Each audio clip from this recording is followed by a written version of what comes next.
for how to ride a horse in English tack for beginners.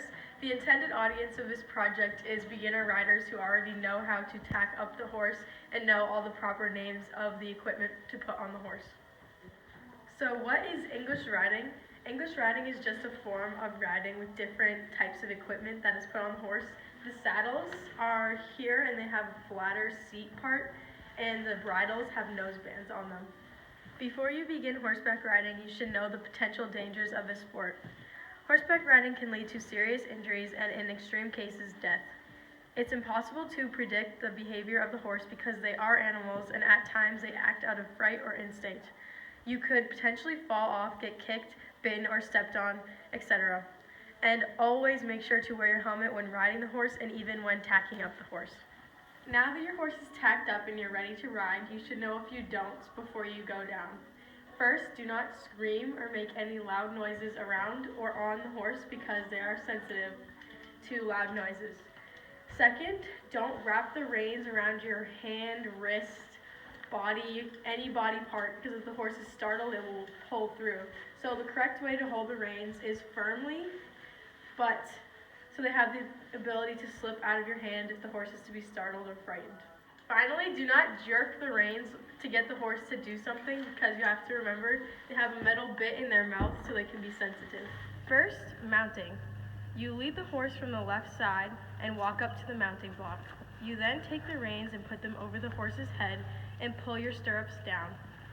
You step up the stairs of the mounting block and gather your reins so you have a light contact with the horse's mouth.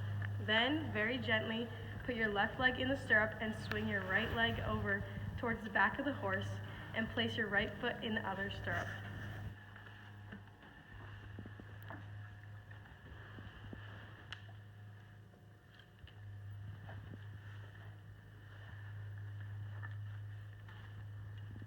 Before you are leaving the mounting block area, you must be in the correct position. This would be to sit up straight, make sure that your heels are down, pressing against the stirrups. Make sure that your stirrups are short enough so you have a 90-degree angle behind your knee.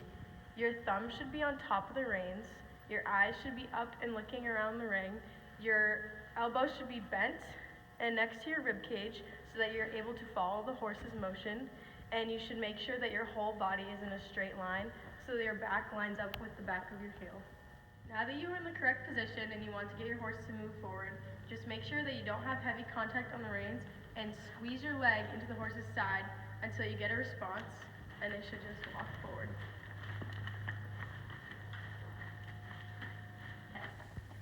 To get the horse to trot, you simply add more leg on both sides of the horse until the horse picks up the trot. The same applies for cantering. Add more leg until the horse moves into the canter. Make sure that you are being encouraging with your leg, but not too aggressive unless the horse is not responding. Now if you want to get your horse to move from side to side, if you want your horse to go to the left, you use the right outside rein and right leg against the horse's side to push them over. And then if you want to go the other way, you use the left rein and left leg to push the horse over to the right. In order to get the horse to slow down, you simply stop squeezing the horse with your legs and put pressure on the reins until the horse slows down. Be gentle. The horse has a metal bit in its mouth. However, you can continuously add more pressure to the reins if the horse is not slowing down to the desired pace. Now for jumping. The horse will either be trotting or cantering over the jump. You must direct the horse with leg and rein so that it is in a straight line with the center of the jump. Once you reach the base of the jump, give the horse a little squeeze, and while going over the jump, it is important to close your hip angle by moving your hips back in the saddle and reaching your hands forward up the horse's neck. This allows the horse to jump freely with its neck and shoulders. The final step is dismounting. When you are done riding, first you will have the horse come to a complete stop. Then you will take both feet out of the stirrups while still holding the reins. Next, you will lean forward and swing your right leg over the back of the horse. Once your right leg swings over, you will slowly slide down the left side of the horse and land on your feet. You will then take the reins back over the horse's head and put the stirrups up. Congratulations! You just learned all of the basics of riding a horse in English tack.